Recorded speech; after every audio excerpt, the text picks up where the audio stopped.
கிறிஸ்து இயேசுவின் பிரியமான சகோதர சகோதரிகளே, இன்று 3 முக்கியமான கருத்துக்களை உங்களோட செய்ய விரும்புகின்றேன். இந்த முதல் வாசகத்தில் நான் பார்க்கின்றோம், புனித பவுலடியார் போதனை மேற்கொண்டிருக்கின்றார். அப்பொழுது போதித்து கொண்டிருக்கும் பொழுது அப்பொழுது உணமற்றோர், சிறு வயதிலிருந்து நடக்க இயலாதவர் ஒருவர் இருக்கின்றார். புனித பவுலின் பார்வையில் அவர் நம்பிக்கை கொண்டவராய் இருக்கின்றார். எப்பொழுதாவது கடவுள் கண்கள் அவர் மேல் படும், அவர் நடப்பார் என்று உறுதியாக இருக்கின்றார், நம்பிக்கையுடன் இருக்கின்றார்.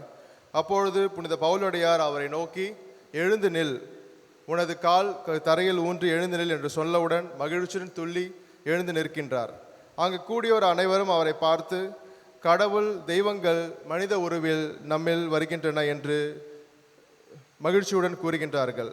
இதைத்தான் நம் வாழ்க்கையில் பின்பற்ற வேண்டும். கடவுள் மனிதராய் உலகில் பிறந்ததற்கு காரணம் இதுவே. நாம் அனைவரும் மனிதனாக பிறந்து புனித தன்மையை ஏற்றுக்கொண்டு கடவுளை நோக்கி வாழ வேண்டும் என்று கடவுள் நம்மை விரும்புகின்றார்.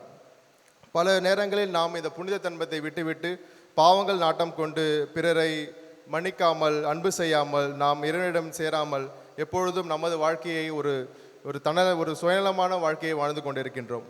இந்த நற்செய்தி வாசகத்தில் பார்க்கின்றோம், என் கட்டளைகளை ஏற்று கடைபிடிப்பவர் என் மீது அன்பு கொண்டுள்ளார், என் மீது அன்பு கொள்வோர் மீது தந்தையும் அன்பு கொள்வார் என்று இயேசு கூறுகின்றார். பல கட்டளைகளை நாம் நற்செய்தி வாசகங்களில் பார்க்கின்றோம். கடவுள் போதித்த அனைத்தையும் ஒரு கட்டளைகளாக நாம் ஏற்றுக்கொள்ளலாம். அதில் 3 முக்கியமான கட்டளையாக நான் பார்ப்பது, பிறரை அன்பு செய்ய வேண்டும். பல நேரங்களில் நாம் நமது சொந்தங்களையும் பந்தங்களையும் அன்பு செய்கின்றோம். ஆனால் சமுதாயத்தில் தாழ்த்தப்பட்டோர், நம்மளோடு நிகராக இல்லாதவரை அன்பு செய்வதில்லை.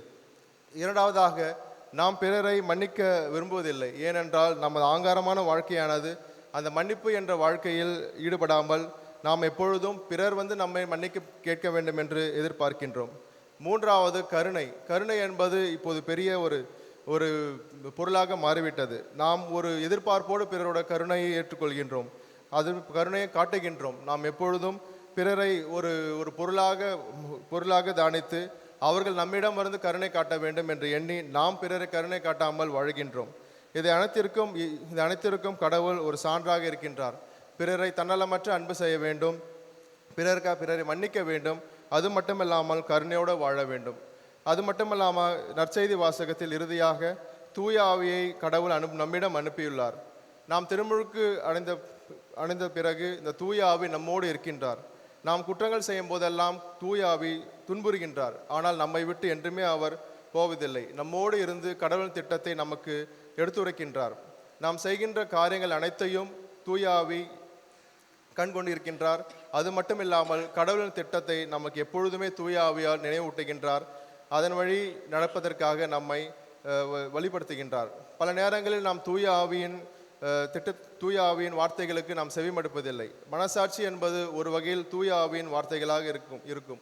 நாம் செய்கின்ற நல்ல காரியங்கள் அப்பொழுது தூய ஆவி நம்மளை எப்பொழுதும் தேற்றுவார். தீய காரியங்கள் செய்யும் பொழுது தூய ஆவி வருந்துகின்றார், நம்மளுக்காக மனஸ்தாபப்படுகின்றார்.